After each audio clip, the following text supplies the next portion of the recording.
And welcome into the Rant, everybody. What in the world are we going to talk about today?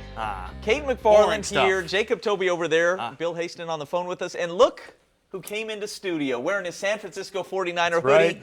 Jeremy Poplin, program director of, do you say 1430 The Buzz Tulsa? Am I missing anything? 1430 The Buzz, Buzz Sports Network, 1300's thrown in there. He's been around for a long time. 18 years now. Strong voice here in the Tulsa sports world. Of course, sideline for the University of Tulsa. And you're here on a good week, my man, because the Oklahoma Sooners just pulled off the biggest comeback in program history. I didn't think that we would have a story to throw the helmet situation out of the top of the news. We'll get to that. That was off the top of the show. When I talked to you on Friday, Mason Rudolph getting clubbed with his own helmet was our lead. Not anymore, Jacob. Well, the headline should be Mason Rudolph is still alive. That should be the headline. He is still alive. That'll be after OSU talk, so we'll get to that. But we have Bill Haston on the phone right now, driving back from Waco. Bill, you were at the game. Your biggest takeaway from the Sooners' biggest comeback in their history? Oh, my goodness. Well, if they gave a game ball to everybody who deserved a game ball, they'd run out of footballs, because it was really like a program kind of victory, because you didn't have CeeDee Lamb. And I wondered what that passing game would look like. And you get 20 receptions for the wide receivers without CeeDee Lamb in the game, which I thought was kind of remarkable. And the defense had an unbelievable, just an epic second half. It just out of nowhere. And the whole energy of the game, guys, I thought changed when Parnell Motley got the strip. Yep. Yeah. That's the wildest, most excited I've seen the OU sideline all year.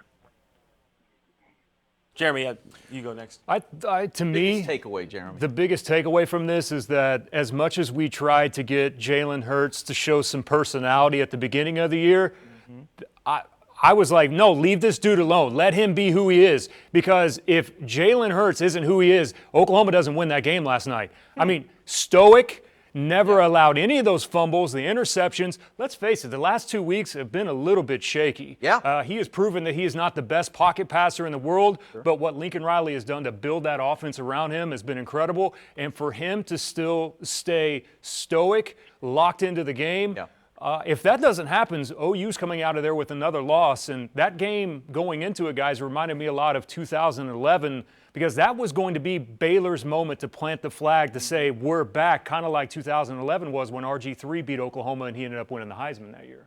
They didn't score a touchdown for the final 40 minutes of this game, and all they needed was one. However many possessions were in that amount of time, 7 or 8, whatever it was, Baylor only needed to score one more time for the Sooners defense to finish that game the way they did. For me, the biggest takeaway, the two guys, you mentioned Jalen Hurts, and then there's also Alex Grinch. These two newcomers who were supposed to come in here and help this thing finally get over the top, right?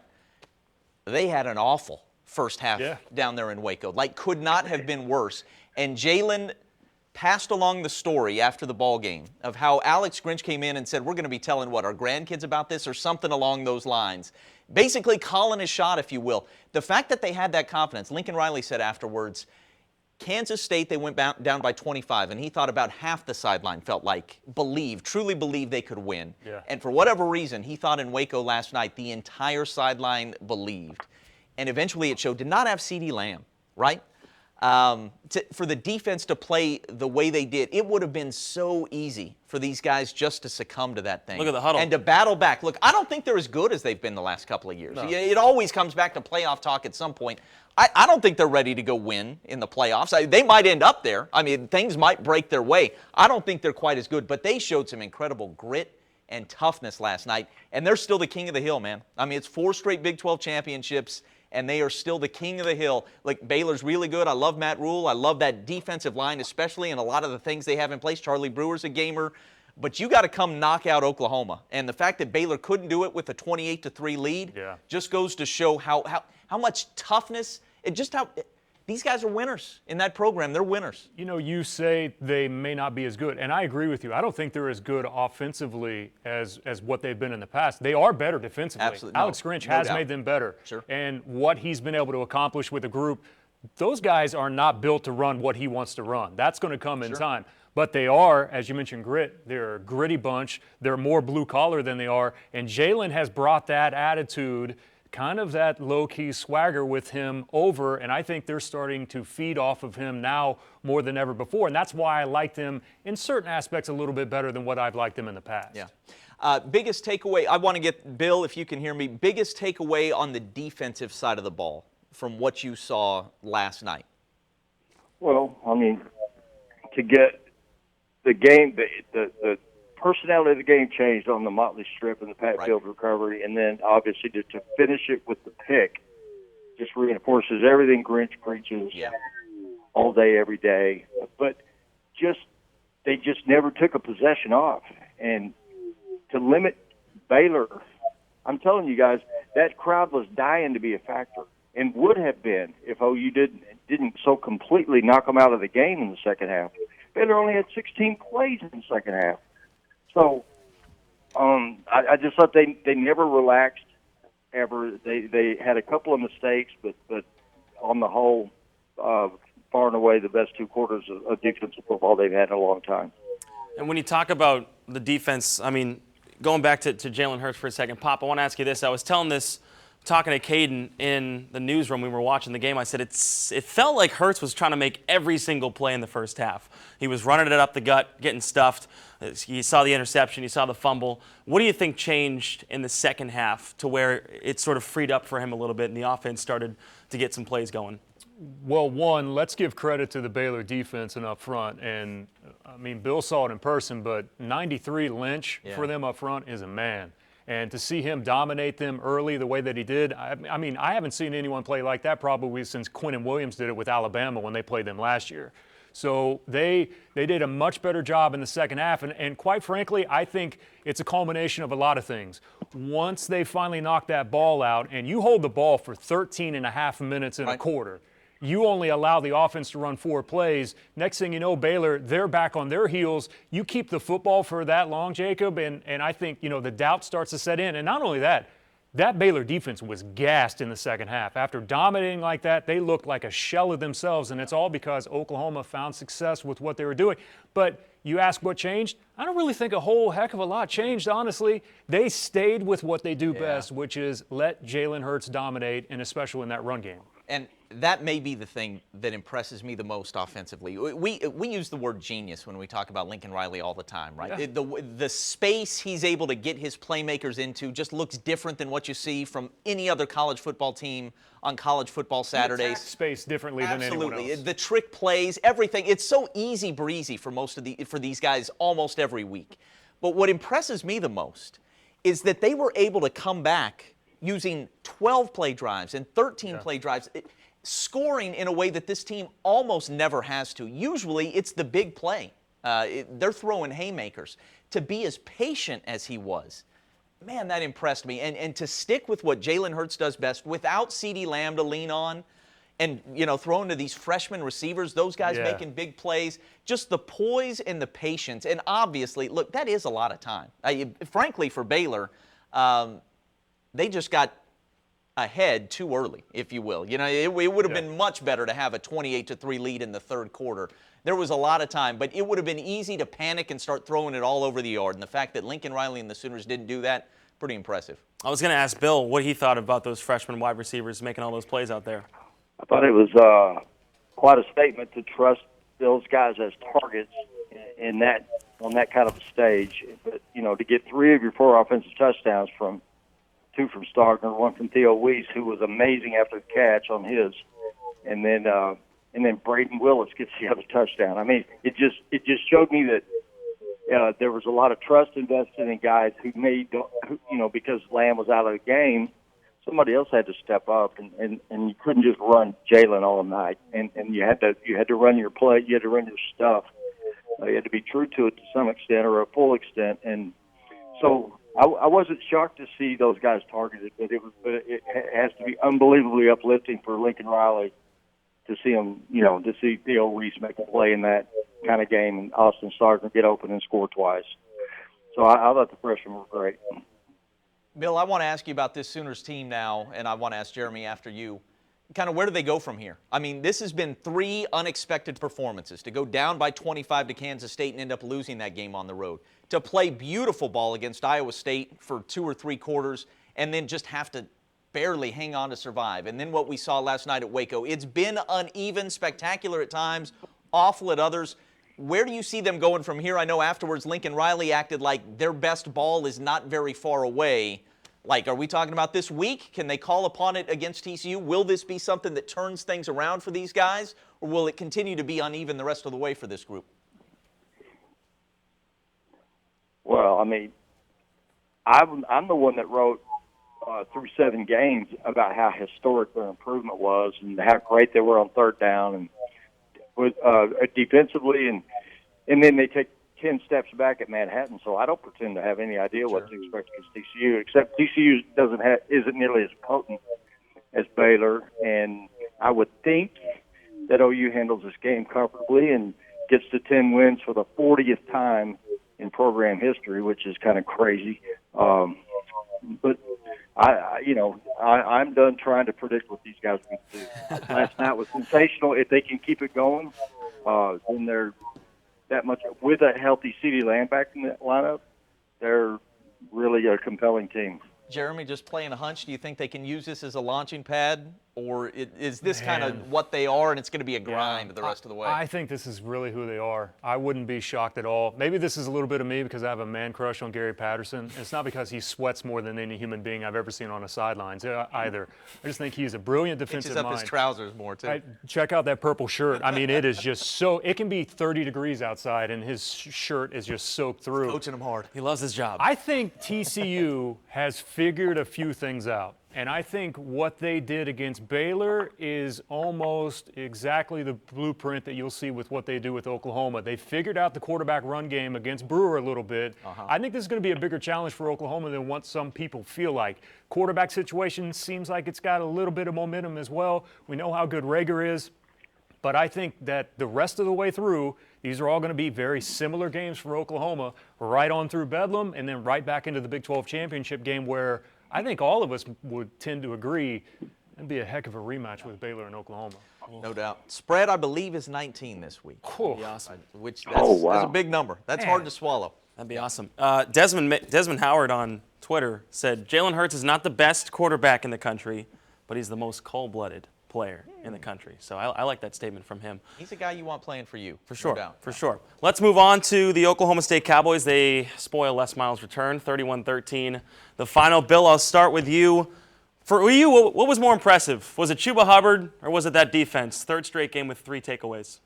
Well, the most positive trend is that they're holding up defensively, getting so many takeaways, and I guarantee you that the statistic Gundy's most happy with it is to get 2 penalties. So they're really performing at a pretty clean level.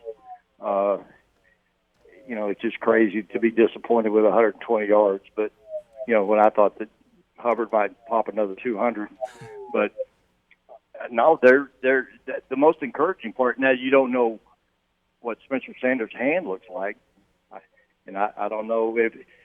Brandon Whedon famously overcame a pretty bad thumb injury to play very well for them.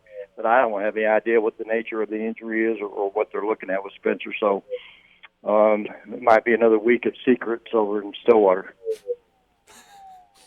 Without a doubt. I was there when we interviewed him after the ball game, and it was bandaged up, and he acted like it was no big deal, but what you just said is exactly right. Week of secrets is what's coming. Look, Jeremy, I was really, really impressed, not just by what they did yesterday. That could have been a shutout if they left the first stringers in, but now 3 weeks in a row, a defense that is not dominant by any means, but certainly understands kind of what makes it good. And is forcing the opposition to really earn everything they get, which to me in the Big 12 is the way to do things. And being opportunistic, right? Bill mentioned the 10 turnovers or 10 takeaways over 3 weeks.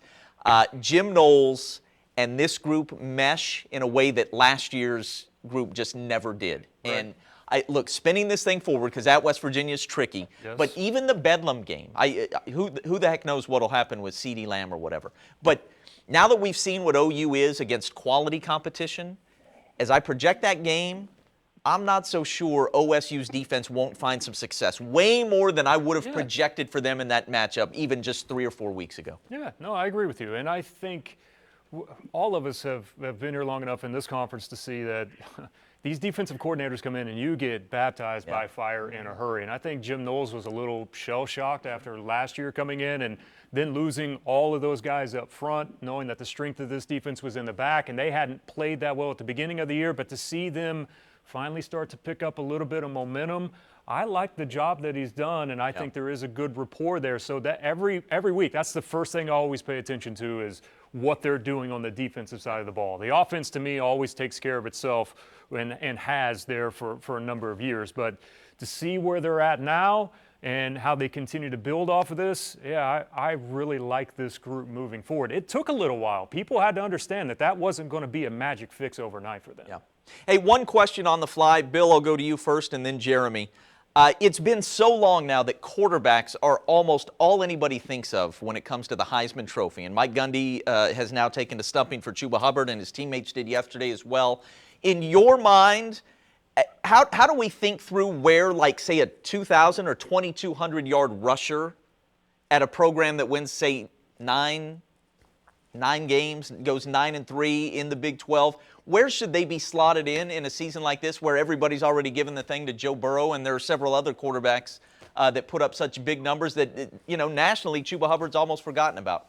That's to you first, Bill. All right, Jeremy, Chuba has the Bedlam platform about 9 days before the Heisman vote deadline, right? So that's his best shot to get a trip to New York is to really show up with a special stat line in Bedlam, and to not have a drop off at West Virginia, but to sustain and then go into Bedlam with a chance to go beyond or really beyond 2,000. But if he does that in Bedlam, and if each Bedlam team holds serve this week, then Bedlam is massively meaningful.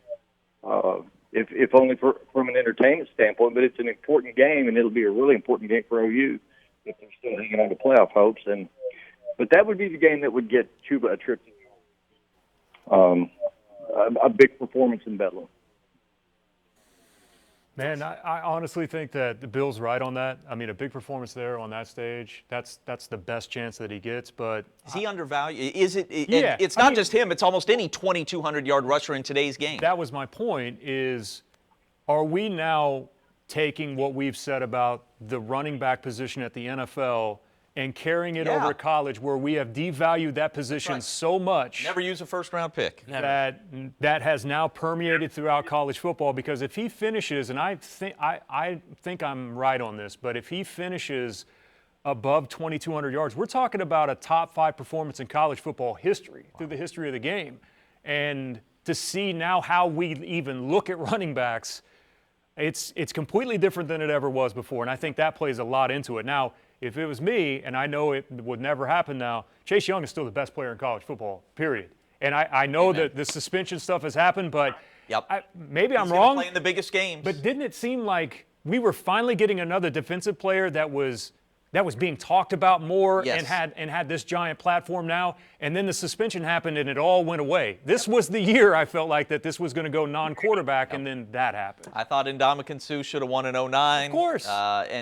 Absolutely. Chase Young, I think if he's great against Penn State and Michigan, I really, really hope he's in contention. You know who we can blame for that running back thing from the NFL? Your New England Patriots, Jacob. Yeah, you're right. Even though they took Sony Michel, which I don't. That's true. He's okay, but he's not great, so it's okay. We still win championships. Anyways. Humble brag. From a current OSU Cowboy to the former OSU Cowboy, Mason Rudolph gets, what's the word we use? Assaulted. Well, you could use assaulted. Yeah, he gets assaulted by Myles Garrett on Thursday Night Football. This was just ugly. Pop, I'll start with you. What did you make of the whole situation? Myles Garrett is a buffoon. That's honestly what I make out of it. Lost his mind. This is one of those just weird things, and I know we get caught up in the moment of saying, I've never seen anything like this before. There have been some Lyle Alzado throwing the helmet at a Jets player from back in the day. It's going way back, yeah. You saw a couple of times Richie Incognito had a helmet thrown to him, but I've never seen anything this violent before where it makes contact. And it took me a minute once it happened live, because you're watching it and in your brain you're like, that didn't just happen. And then you see the replay and you're like, one, how is Mason Rudolph still standing here? But there is no place for that. I thought the suspension is right on the money for 6 games. And I don't know how anyone can watch this, and I'm still amazed at the talking points today that still people want to hang their hat on. Well, Mason Rudolph deserved to get suspended as well. No, he didn't. That's ridiculous. Mason Rudolph should pay a fine, which he's going to, and that's the end of it. Because if the helmet swing would have never happened, Mason Rudolph probably would have been fined for maybe a little contact. And other than that, it's over. That's all on Myles Garrett. Stop victim blaming Mason Rudolph. That's what we're doing. Bill?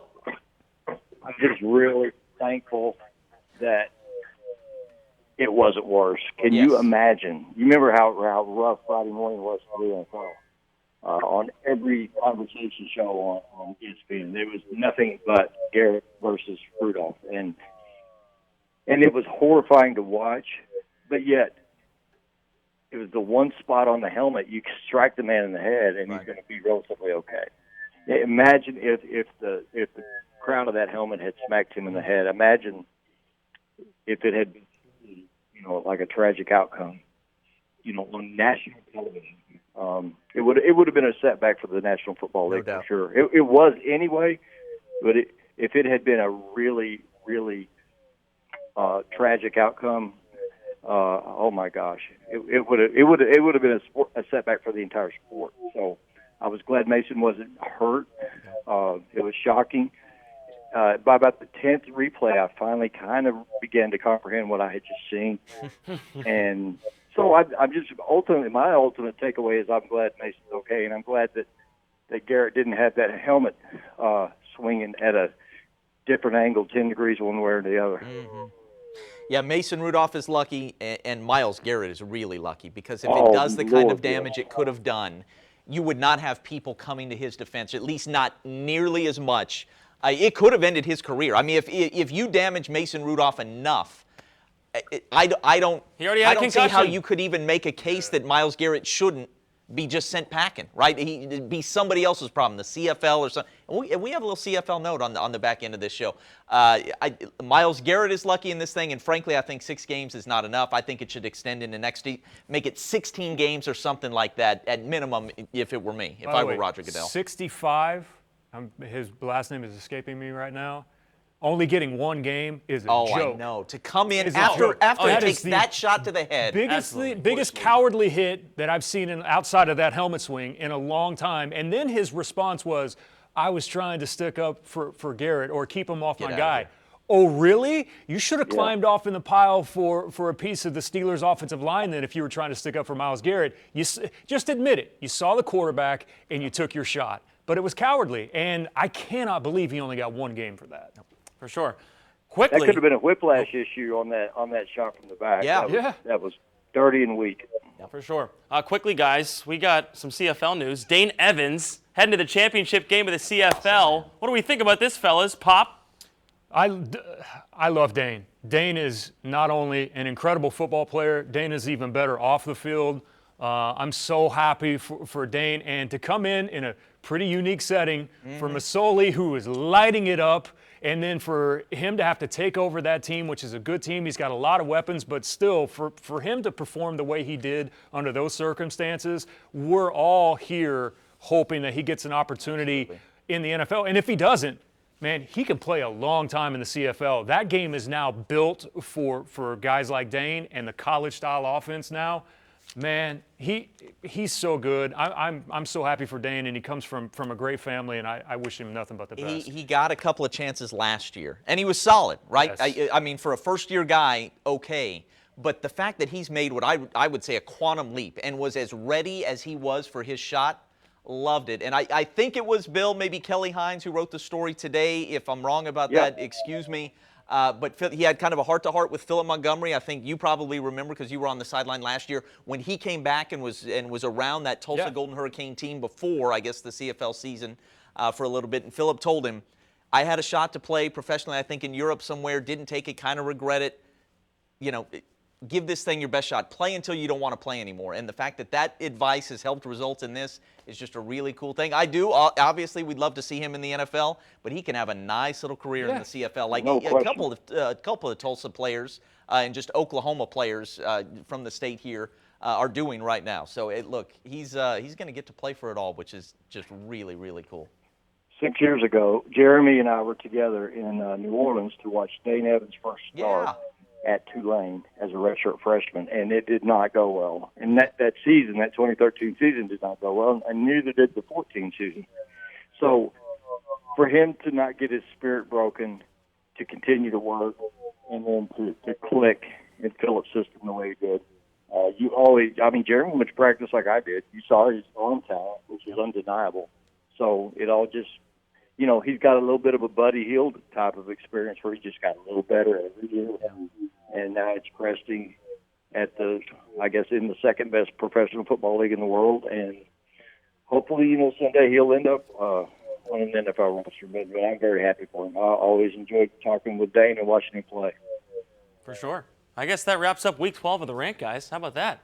Week 12. That was fun, man. That was fun. That was a natural. I mean, if the show is called The Rant, Poplin's a guy you got to have. Of course. We're going to have you back. Nicely done, man. He's ranting on the radio weekly. I pulled it back a little bit, too. I could go, way over the top. I'm just, you brought it up coming in here. You better be happy that the 49ers won, because I could have been really cranky tonight. We are happy. Bill Haston, thank you for joining us. Thank you, Bill. En route. All right, Back to fellas. Tulsa. Be safe. Love you, man. Love you. All right, everybody, see ya.